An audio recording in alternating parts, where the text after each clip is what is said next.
আমার বড় ছেলে কিছুদিন ধরে বায়না ধরছিল বাহিরে যাবে, কিন্তু তার বাবার সময় হচ্ছে না।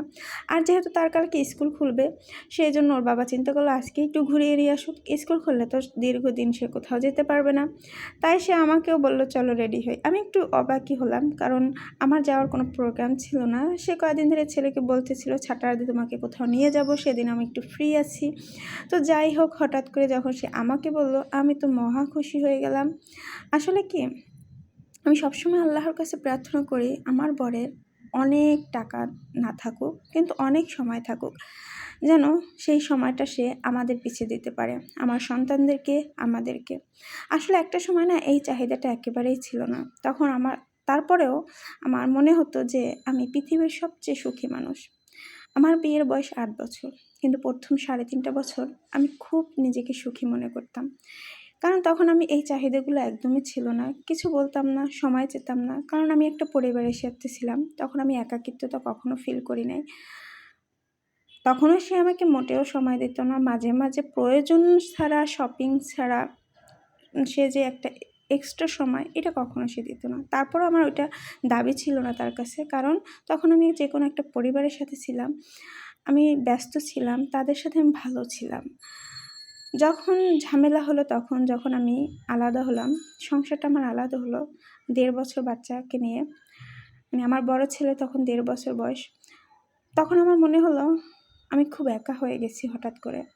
তখন আমি আমার হাজব্যান্ডের কাছে অনেক সময় চাচ্ছি, সে একটু তাড়াতাড়ি বাসায় আসুক, সে একটু আমাকে সময় দিক, আমার বাচ্চাটাকে সময় দিক, আমার বাচ্চাটাকে কোলে নিক, কিন্তু কখনোই এটা হচ্ছিল না।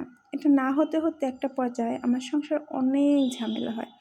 ঝামেলাটা এমন একটা পর্যায়ে যায় যে মনে হচ্ছিল যে কখনো যেন আমার সংসারটাই ভেঙে যায়। মানে ওই যে বললাম, একাকিত্বতা যখন হঠাৎ করে মানুষকে ঘিরে ধরে, তখন খুব খারাপ লাগা বেড়ে যায়। যখন আমি আমার ভাসুরের সাথে থাকতাম, তখন সবসময় মনে হতো, মানে এই জিনিসটা আমার মনে হতো না যে সে দেরি করে আসে, বরঞ্চ আমার ভাসুর বারবার বলতো যে সে কেন দেরি করে আসে, ভেবেছিল সে বিয়ের পরে ঠিক হয়ে যাবে, এখনও সে দেরি করে আসে। কারণ আমার হাজব্যান্ড একটু বেশি দেরি করে আসতো, 12টা 1টা, কখনো ভোর রাত, কখনো রাতে আসতোই না। তো এই বিষয়গুলো আমার কখনো খারাপ লাগতো না, কারণ তার পজিশন, তার চাকরি, তার জবের স্থানটাই এরকম ছিল। তো বলারও কিছু ছিল না। কিন্তু এরপরে না আমার চাওয়াটা বেড়ে গিয়েছিল, সে একটু আমাকে বেশি সময় দিক বা একটু তাড়াতাড়ি আসুক। বাচ্চাটাকে নিয়ে পারছি না, মানে বাচ্চাদের 1.5 বছর বয়সে দুষ্টামিটা মনে হয় একটু বাড়তিই হয়ে যায়। 1.5 বছর বয়সে তাদের একটু মানে অন্যরকম একটা চেঞ্জ আসে। যেহেতু আমি 2 বাচ্চার মা, আর আমার ছোট বাচ্চাটাও 1.5 বছর চলতেছে, তো এই বিষয়টা আমি খুব বেশি ফিল করি। আর আমার বড় ছেলে তখন 1.5 বছর হলেও তার ব্যাপারটা ভিন্ন ছিল। সে একটা পরিবারের মধ্যে থেকে, অনেকগুলো মানুষের মধ্যে থেকে ঠিক আমারই মতো একা একটা বাসায় চলে গিয়েছে। যদিও আমরা পাশাপাশি থাকতাম, কিন্তু তারপরও এটা হয়তো সবাই বুঝবেন যে একসাথে থাকলে যেমন একটা সবার মধ্যে থাকা, আর আলাদা হয়ে যাওয়ার পর সেই বাসায় তো আর পড়ে থাকা যায় না। হয়তো আমি মাঝে মাঝে গিয়ে তাদের সাথে দেখা করে আসতে পারি, কিন্তু সারাদিন তো আর পড়ে থাকতে পারি না। যার কারণে দেখা যায় কি, যে আমি খুব এক্সপেক্ট করতাম যে এই সময়টা যেন সে আমাকে দেয়।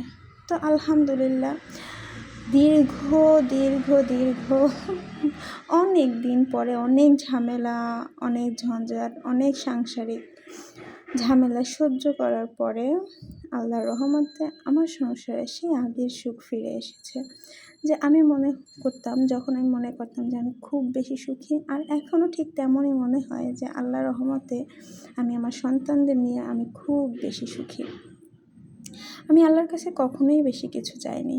আমি কী চেয়েছি হয়তো সেটা মানুষকে আমার ব্যাখ্যা দিতে হবে, কিন্তু সৃষ্টিকর্তাকে আমার কখনোই ব্যাখ্যা দিতে হবে না, কারণ আমি সৃষ্টিকর্তার কাছে কখনো অনেক টাকা পয়সা, অর্থ সম্পদ কিচ্ছু চাইনি।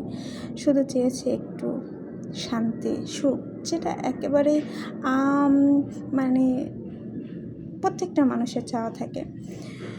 তো অবশেষে যখন আমার মনে হয় যে আমি এখন ভালো আছি, তখন পিছনের স্মৃতিগুলো আমি আর কখনো মনে করতে চাই না। তো এখন আমার বর আমার যেমন খেয়াল রাখে, আমার সন্তানদের খেয়াল আমার থেকেও বেশি রাখে। এইটা আমার কাছে আল্লাহর অশেষ একটি রহমত, যেটা একটা সময় আমার বড় ছেলেও 1.5 বছর বয়সে তার কাছে পাওয়ার কথা ছিল, ততখানি পায়নি যতখানি আমার ছোট ছেলে পায়। তো এখন আলহামদুলিল্লাহ সম্পূর্ণ টেক কেয়ার, এমনকি বাহিরে গেলে সে আমার থেকে বেশি, আমার সন্তানদের বেশি যত্ন নেয়। তো সৃষ্টিকর্তা একটা জিনিস মানে যে বলে ধৈর্যের একটা ফল আল্লাহ দেয়, তো এটা সত্য কথা। আপনারাও ধৈর্য ধরবেন। আসলে যখন সময়গুলো সিচুয়েশনগুলো আমাদের জীবনে আসে তখন ধৈর্য ধরাটা একটু কঠিন। হয়তো আমিও যদি ধৈর্য ধরতাম আজকে হয়তো অনেক ঝামেলার সম্মুখীন হতে হতো না। তবে যা হয়েছে আলহামদুলিল্লাহ।